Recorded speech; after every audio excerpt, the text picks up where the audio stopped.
Hello বন্ধুরা, wbporashona.com চ্যানেলে সবাইকে স্বাগত। আজ আমরা অষ্টম শ্রেণীর বিজ্ঞানের বল ও চাপ এই অধ্যায়ের কিছু গুরুত্বপূর্ণ অতি সংক্ষিপ্ত প্রশ্নের উত্তর তোমাদের সাথে আলোচনা করব। তবে আলোচনা শুরু করার আগে তোমাদের একটি বিষয় জানিয়ে রাখতে চাই, wbporashona.com বাংলার প্রথম ডিজিটাল প্রশ্ন উত্তর সহায়িকা। পাঠ্য বিষয়ের বিভিন্ন প্রশ্নের উত্তর আলোচনার আপডেট তোমরা যদি বিনামূল্যে পড়তে চাও, এখনই ভিজিট করো আমাদের ওয়েবসাইট wbporashona.com এ। লিংক ডেসক্রিপশন বক্সে দেওয়া আছে। তোমরা যারা হোয়াটসঅ্যাপ ইউজ করো বা তোমাদের বাবা মায়েদের হোয়াটসঅ্যাপ রয়েছে, তাহলে তোমরা তোমাদের বাবা মায়ের হোয়াটসঅ্যাপ থেকে আমাদের হোয়াটসঅ্যাপ চ্যানেলে জয়েন করতে পারো। এর মাধ্যমে তোমরা বিভিন্ন পড়াশোনা সংক্রান্ত আপডেটস, ভিডিওস তোমাদের হোয়াটসঅ্যাপে পেতে থাকবে। তাহলে আর দেরি না করে শুরু করি আজকের আলোচনা। আজকের প্রথম প্রশ্ন, কোনো তল ও কোনো বস্তুর মধ্যে স্পর্শতলের ক্ষেত্রফল বৃদ্ধি করলে ঘর্ষণ বলের মান কি বাড়বে? উত্তরটা হচ্ছে না, ঘর্ষণ ফলের মান বাড়বে না, এটা একই থাকবে। জলের ওপর তেল ভাসে, তাহলে জল ও তেলের মধ্যে কার ঘনত্ব বেশি বলো তো? উত্তরটা হচ্ছে জলের ওপর তেল যেহেতু ভাসছে তাই জলের ঘনত্ব বেশি। তরলের মধ্যে কোনো বিন্দুতে ঊর্ধ্বচাপ ও নিম্নচাপ সমান না আলাদা? উত্তরটা হচ্ছে তরলের মধ্যে যে কোনো বিন্দুতেই ঊর্ধ্বচাপ ও নিম্নচাপ সর্বদা সমান। চতুর্থ প্রশ্ন, টানা সত্ত্বেও একটি বস্তু যখন একটি তলের ওপর স্থির থাকে তখন যে ঘর্ষণ বলটি ক্রিয়া করে তার নাম কি? উত্তর হচ্ছে এই ধরনের ঘর্ষণ বলকে বলা হয় স্থির অবস্থায় ঘর্ষণ বা স্থিত ঘর্ষণ।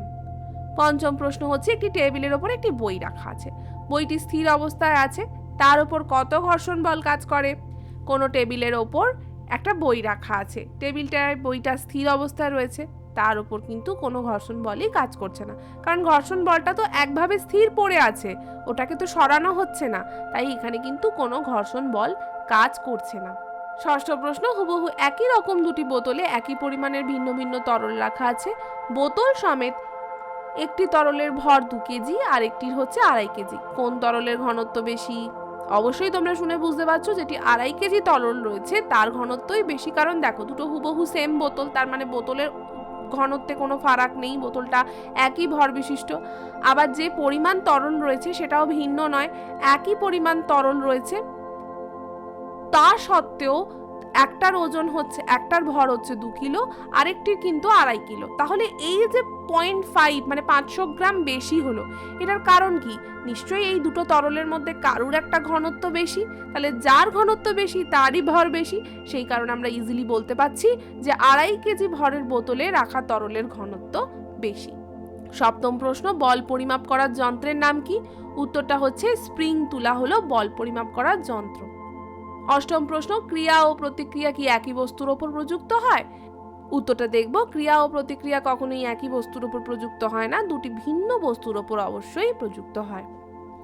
নবম প্রশ্ন, ক্রিয়া বলের বিপরীত বলকে কি বলে? আশা করি তোমরা সকলেই বুঝতে পারছো কি বলে, এটাকে বলে প্রতিক্রিয়া। ঠিক, এটা একটু আগেই পড়লাম যে ক্রিয়া এবং প্রতিক্রিয়া দুটো আলাদা বস্তুর ওপর প্রযুক্ত হয়।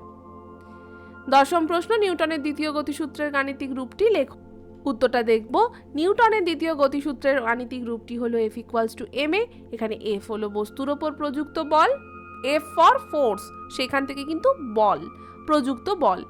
M মানে কি? মাস, মাস মানে কিন্তু বাংলায় ভর, তাই M = বস্তুর ভর।